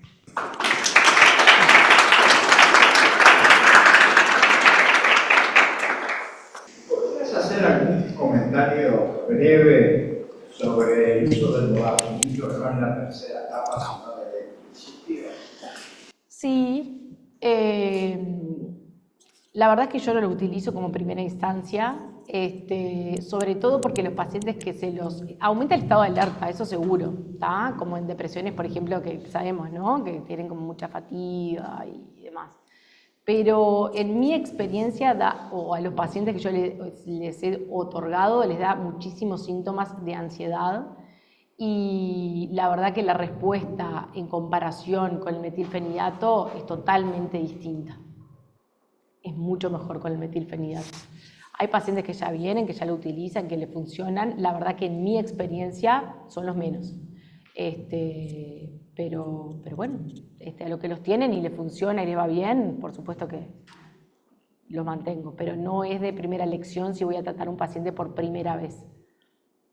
Y yo quiero decir un comentario breve, chiquito, antes de olvidarme, sobre todo hablando de adolescentes, como una técnica conductual. Hay algo que se llama el shifting, y es que la incapacidad de los pacientes con TDAH de pasar de un estímulo placentero a uno mucho menos placentero, ¿no? Entonces, yo veo muchos adolescentes porque me encantan, y vienen los padres y me dicen, no, se viene al liceo y se pone a jugar al Play, y después hace la tarea. Y eso no puede ser, porque obviamente el estímulo para el adolescente del Play es mucho mayor que ponerse a hacer la tarea, que resulta aburrida muchas veces y demás. Entonces, tiene que ser al revés. Primero la tarea, después la recompensa del Play. Por eso, porque para los pacientes con TDAH es mucho más difícil hacer ese cambio, ¿sí? Como un tip, nada más. Yo quería preguntar, porque en alguna vez he escuchado en algún congreso, bueno, algunos detractores del metilfenidato y de tratar el TDAH, Sí. sobre el riesgo de lesiones a largo plazo por el tratamiento. ¿Hay algo ahí de fundamento? ¿Lesiones cerebrales? Como que pudiera tener, sí, algún... Sí, GAM, exactamente. ¿Hay algún estudio que dé seguridad en el tratamiento a largo plazo de los pacientes? ¿O que haya ¿Cómo? evaluado? ¿AM qué? GAEMI. Nacir GAEMI justamente. TDAH, que en realidad tratar el TDAH es como tratar la fiebre, que está tratando siempre. Pero eso es lo que sucede en todos los trastornos. Solamente apoya el líquido, obviamente, está en contra de todas las infecciones. Bien, pero a ver. Porque dice que no cura la enfermedad, y es real lo que dice. No. Pero habla como que pudiera haber un efecto deleterio a largo plazo del tratamiento. ¿Hay algún estudio que avale eso, ya sea a favor o en contra? El TDAH favorece, directamente no genera un aumento del riesgo de demencia, pero en realidad tú tenés un deterioro aumentado por lo que dijo Romina, lo que decía hoy, hablábamos del deterioro de los pacientes, el aumento por mecanismos inflamatorios y todo, aumenta. Y con la medicación vos lo que haces justamente es mejorar su calidad de vida, bajar la inflamación crónica, el estrés, y tendés al revés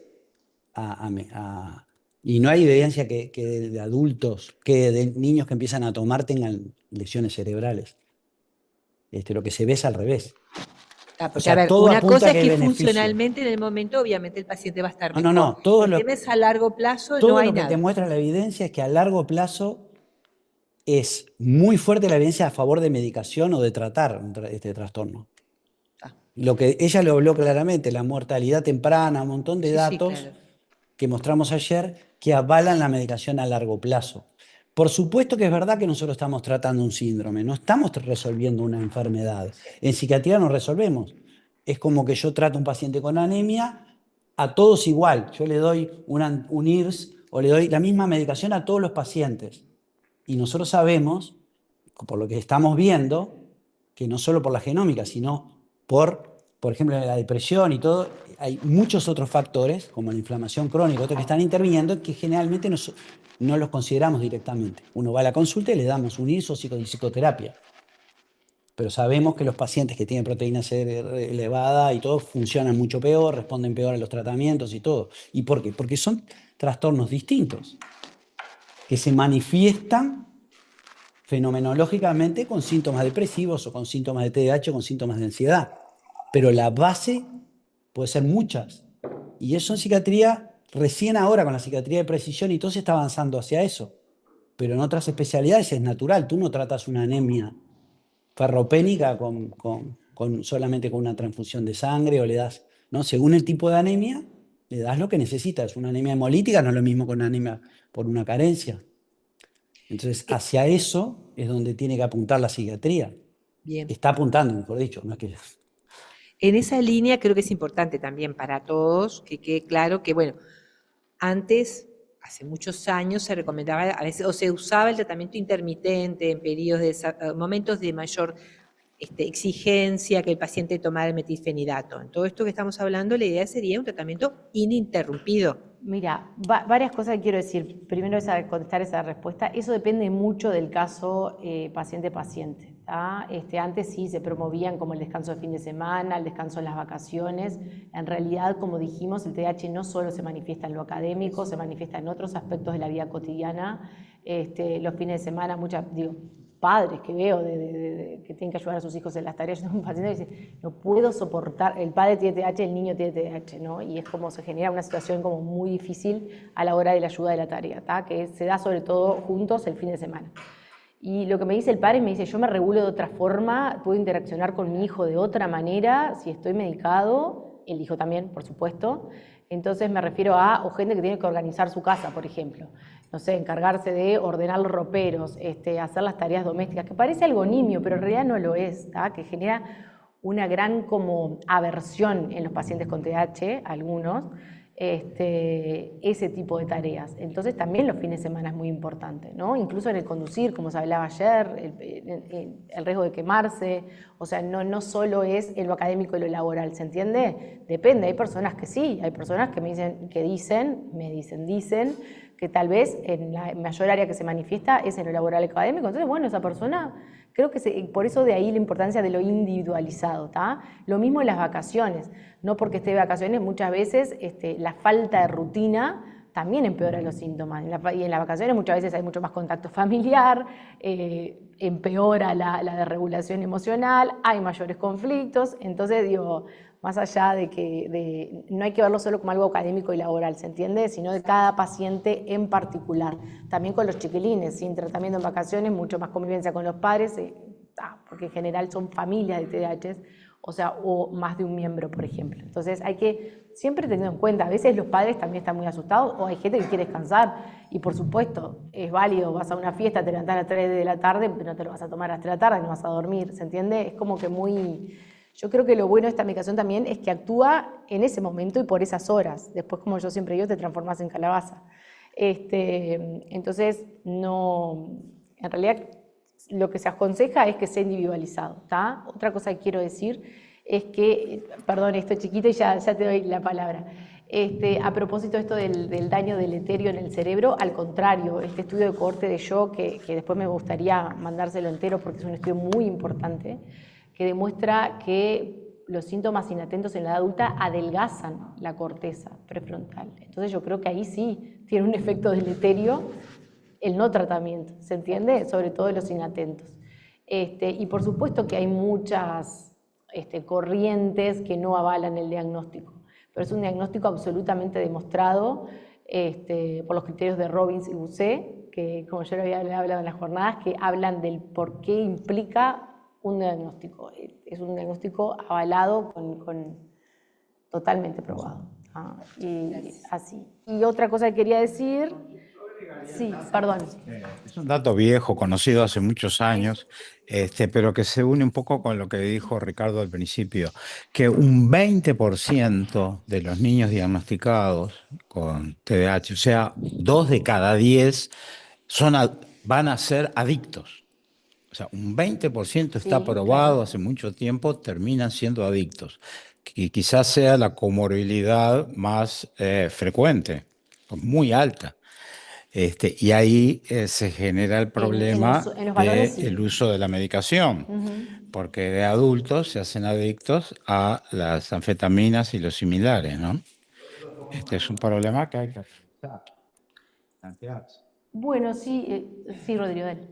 El uso de la medicación disminuye la probabilidad de estimulantes, disminuye la probabilidad de que desarrolle determinadas sustancias. Entonces, en ese caso, por más que haya un riesgo que por lo general es mínimo de adicción a los estimulantes protegen a las adicciones que son muy frecuentes, como el cannabis, como el alcohol y sustancias en general. En definitiva, es algo protector el tratamiento, como en tantas cosas que mencionaron. Absolutamente, es algo que, bueno, por supuesto que el riesgo está, pero el riesgo está sin tratamiento, ya de por sí, ¿no? Entonces, bueno, creo que ahí hay que elegir qué medicamento elegir, ¿no? De repente, por eso elegir tal vez lo de liberación prolongada, que tienen menos riesgo de abuso en general. Sí, por supuesto que es un riesgo, pero el no tratarlo también es un riesgo. Entonces, bueno, por supuesto que vienen pacientes, si ya viene un paciente consumidor de todo, tal vez no es la anfetamina el mejor tratamiento a elegir y hay que pensarlo un poco, ¿no? Pero yo creo que es muy importante y como concepto general llevarnos que el TDAH no tratado tiene un riesgo altísimo de abuso de sustancias. Entonces, es muy importante, y con todo lo que conlleva, ¿no? Los riesgos posteriores, por supuesto. Ese sería como mi Sí, comentario. Comentario con respecto a lo que preguntabas de las vacaciones y todo. En el caso de esto de personalizar el tratamiento, y que ella decía que depende del momento también, ¿no? Entonces, como vieron ayer, hablamos que había un curso fluctuante en un 60%, cerca por ahí. Entonces, y eso puede depender de las demandas y otras cosas, como la parte hormonal, ¿no?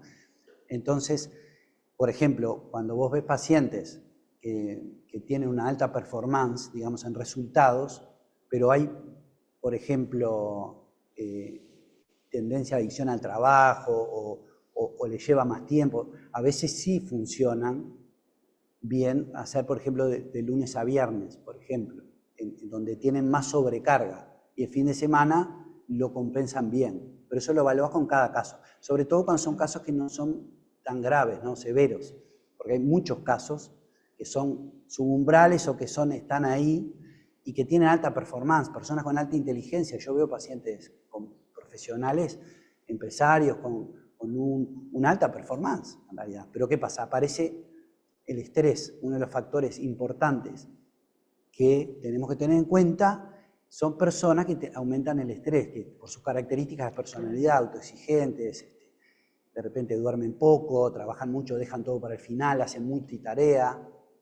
Entonces, generan síntomas de estrés que activamos el eje hipotálamo epifisiario adrenal y estamos generando cortisol y estamos generando un aumento de los aspectos inflamatorios. Entonces, ahí hay un beneficio claro en tratar, mejorar la calidad de vida, la persona llega a su casa más tranquila, se apaga un poco más, puede tener vínculos mejores y no está tan activado con las consecuencias cardiovasculares, porque eso es muy importante, porque nosotros estamos pensando en la conducta, pero lo que tenemos que pensar en psiquiatría siempre, en el largo plazo, es los efectos de los trastornos mentales que llevan a un deterioro biológico acelerado, un envejecimiento acelerado. Y esto es clarísimo cómo lo genera.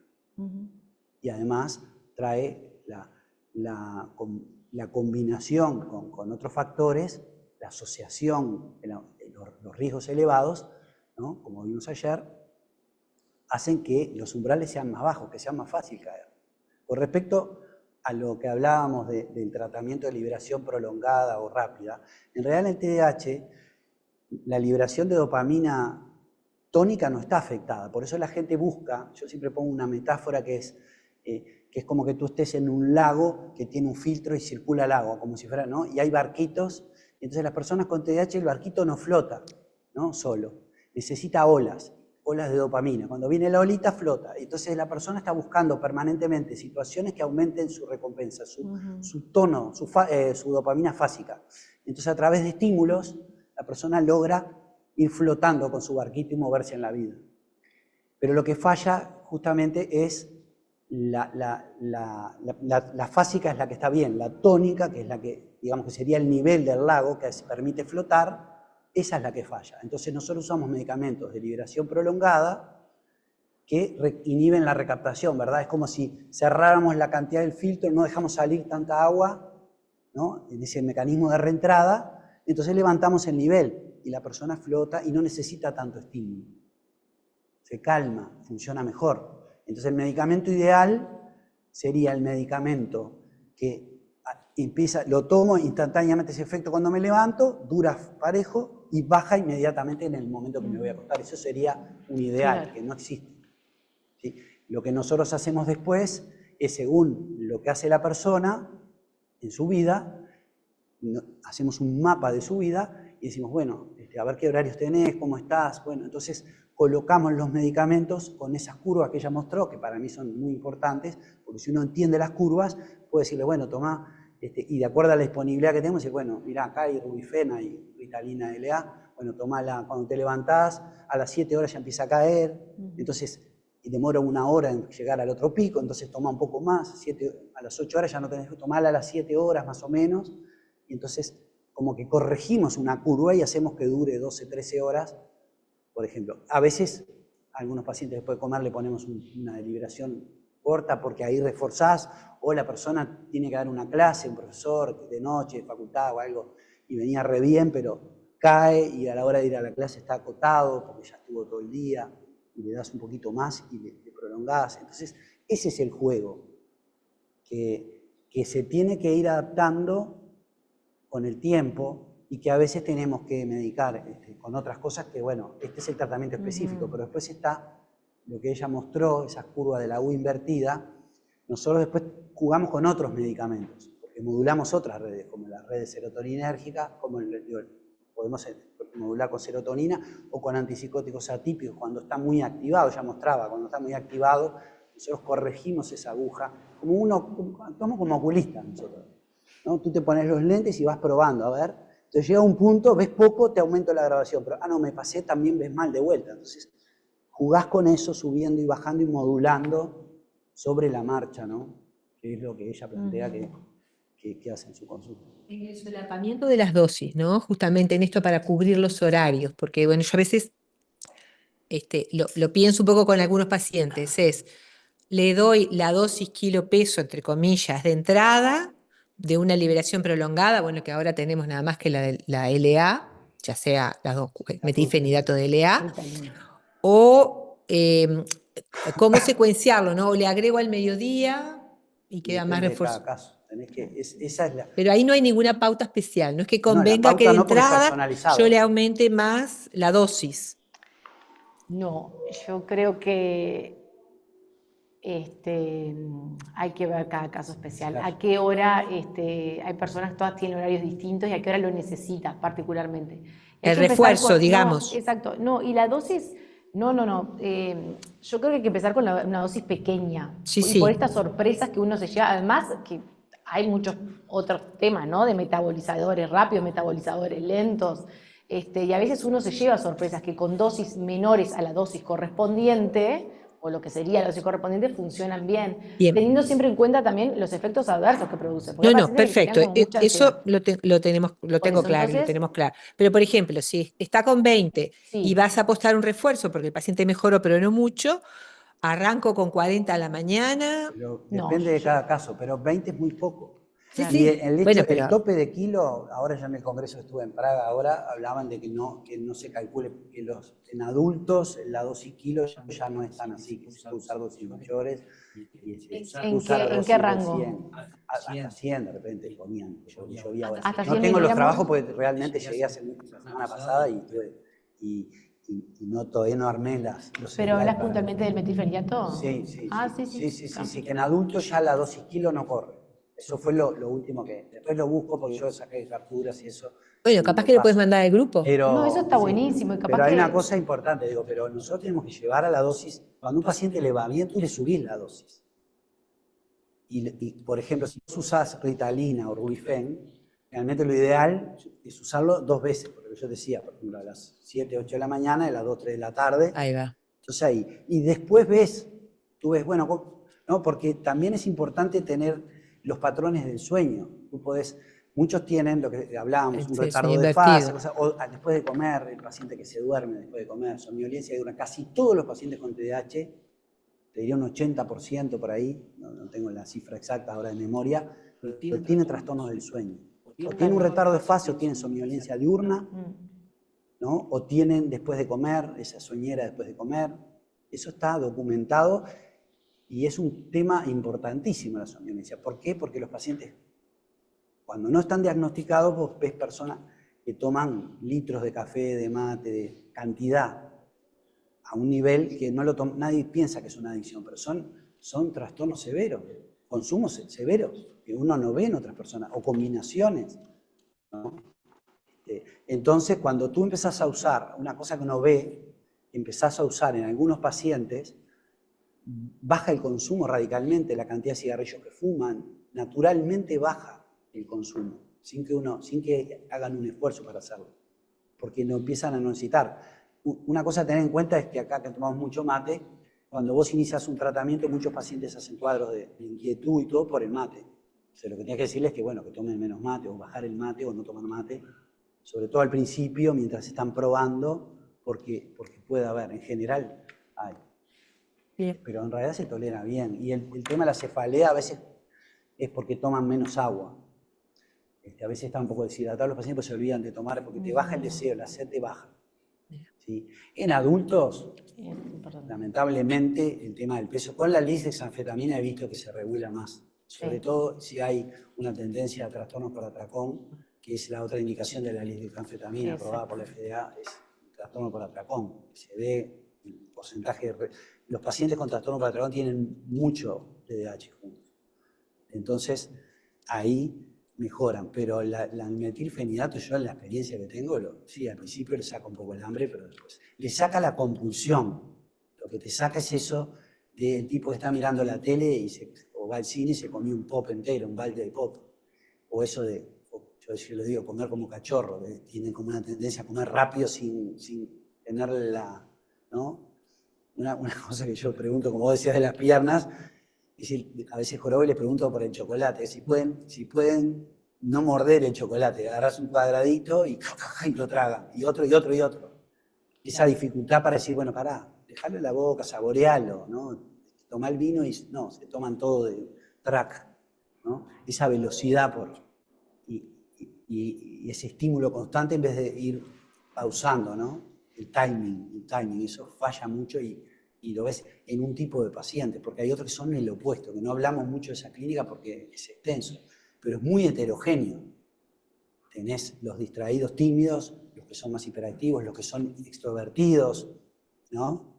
También hay un estudio, lo que pasa es que era imposible traer todo, pero un estudio que se hizo sobre los beneficios de los síntomas de TDAH, cómo se está estudiando que muchos de estos beneficios con la medicación o cuando están bien modulados, hay personas que tienen mucho mejor performance para determinadas tareas. Pero tenemos los que son más lentos, más tendencia a la obesidad, lentos, fríos, ¿no? Que también se hace una distinción en el tiempo cognitivo lento, se lo separó también.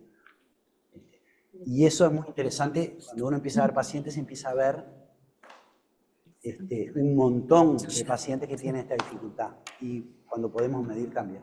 Bueno, está el break, que nos entusiasmamos y se nos corrió No, un yo poco. solo quería decir bueno, el TDAH de tempo cognitivo lento me parece súper importante, porque es como un subtipo diferente de TDAH. Y que los pacientes del trastorno de sueño es un temón muy importante, capaz que lo podemos tener para otra oportunidad. Y otra cosa, es que los pacientes con TDAH muchas veces tienen cronotipo vespertino, ¿tá? Es a la hora del día que están más activos.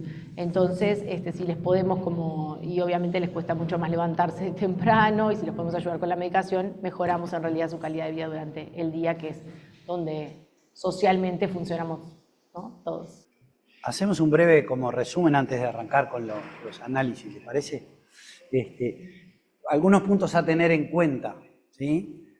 Esto de que tener en cuenta cuando uno ve a un paciente, pensar en los antecedentes, lo prenatal, los antecedentes familiares, buscar la genética y todo lo que sea prenatal y del embarazo, por ejemplo, los traumas, el estrés en el embarazo, los primeros años de vida son fundamentales. ¿Esto está funcionando? Me parece que me la voy.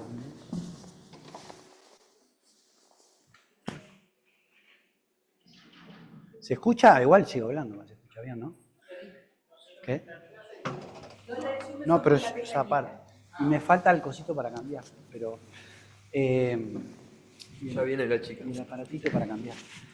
¿No? Entonces, hacer una reconstrucción biográfica, pero eso no es para el TDAH, ¿no? Eso es lo que tenemos que hacer con todos los pacientes. Sabemos que en psiquiatría el diagnóstico, el nivel de imprecisión es muy alto en el diagnóstico, y esa reconstrucción y ese ver a un paciente a nivel longitudinal aumenta la precisión. La precisión diagnóstica aumenta con el tiempo en psiquiatría. ¿Sí?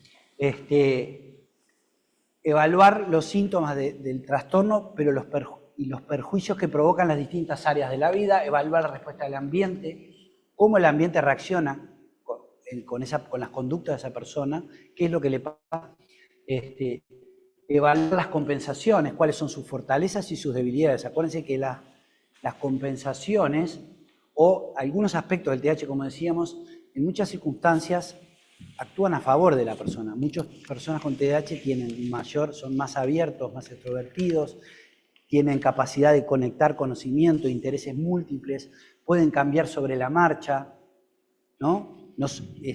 Si tienen cierta estructura con educación o con la medicación, pueden ser personas que actúan muy bien en emergencias, en situaciones donde otras personas se asustan, ¿no?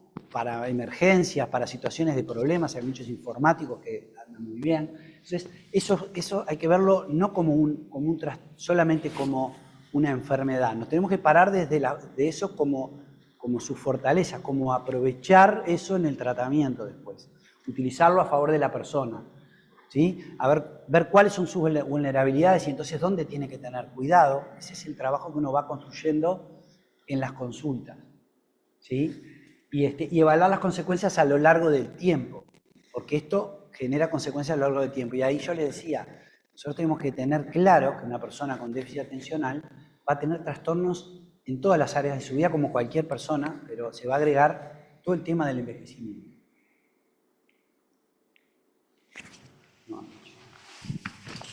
Entonces ahora simplemente yo lo que hice fue agarrar y poner unas líneas de la vida para hacer como una especie rápida de lo que hablamos ayer y hoy, y es justamente eso, saber que genético y ambiente, ¿no? Lo prenatal, el embarazo precoz es muy importante, las discusiones familiares, los consumos, el nivel, ¿no? Como factores previos que empeoran, que hacen que esa genética, ese score de riesgo poligénico, junto con eso, nos empiece a generar problemas. Tener en cuenta todos esos factores premórbidos, después aparecen los síntomas, ¿no? Y ahí tenemos todos los trastornos del neurodesarrollo, pensar en ellos, empezar a conocer, ¿no? Entender que después van a ir apareciendo otros trastornos, entonces se puede empezar a mezclar con un trastorno del humor, con un trastorno de ansiedad, ¿no? Y que todos esos trastornos a su vez no son compartimientos estancos, ¿no? Y en la adolescencia empiezan a aparecer los consumos, las conductas de riesgo, ¿sí? Y ahí con el tiempo empiezan a aparecer los trastornos derivados de eso, el consumo como una entidad en sí misma, pero también como consecuencia del TDAH, el consumo de nicotina, exceso de cafeína, de todo eso. Todo eso se empieza a ver, como estaba representado en rojo, dando en muchas personas un deterioro en su funcionalidad, en su vida, ¿no? Pero lo importante es entender esa idea longitudinal, que no es que todo sigue funcionando. Los problemas que tuvimos, los traumas tempranos siguen estando en la epigenética, en las secuelas de eso, pero son dinámicos, ¿no? El TDAH, todo eso está ahí en todo momento y mezclado cuando nosotros vemos a un adulto. No, me vuelta, che.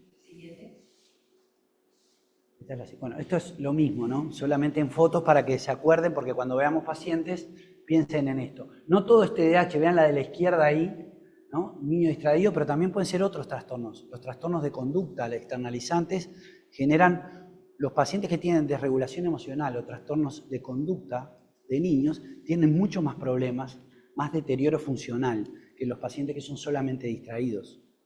¿Sí? Los consumos, la pérdida de tiempo, el fracaso escolar, la procrastinación, los accidentes, todo está representado en lo que vimos ayer, la pérdida de trabajo, ¿no? Y vean que esos problemas de pareja los había puesto antes, o sea, hay una circularidad, hay una cosa que se va transmitiendo en las generaciones. La próxima, no sé. Ahí. Y después se agrega el tema de la inflamación. Ese esquema que está allá arriba muestra justamente el mecanismo de la inflamación crónica, donde muchos factores están confluyendo de manera circular. Estamos teniendo una alteración que le llamamos inflamación crónica de bajo grado, que está producida por un engranaje que tiene que ver con muchas cosas, con conductas en la calidad de vida, con enfermedades crónicas, no transmisibles, crónicas que van apareciendo y que actúan en un mecanismo sinérgico que va complejizando la situación y haciendo, por ejemplo, que las personas tengan más problemas cognitivos. Porque los trastornos de sueño generan problemas cognitivos, los consumos generan trastornos cognitivos, benzodiazepinas, la privación de atención, la obesidad en sí misma es un trastorno que genera anedonia, problemas cognitivos, por supuesto.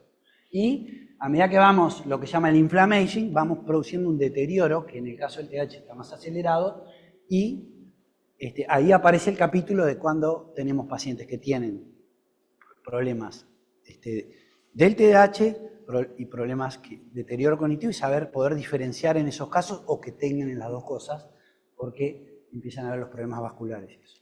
¿Sí?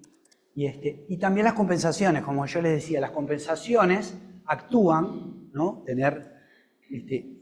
Haber nacido en un ambiente, tener buena inteligencia y nacer en un ambiente más contenedor, con recursos, obviamente puede derivar en que personas tengan, su calidad de vida no sea demasiado afectada, tengan una alta performance igual. ¿Sí? Sobre todo cuando se agrega el tratamiento.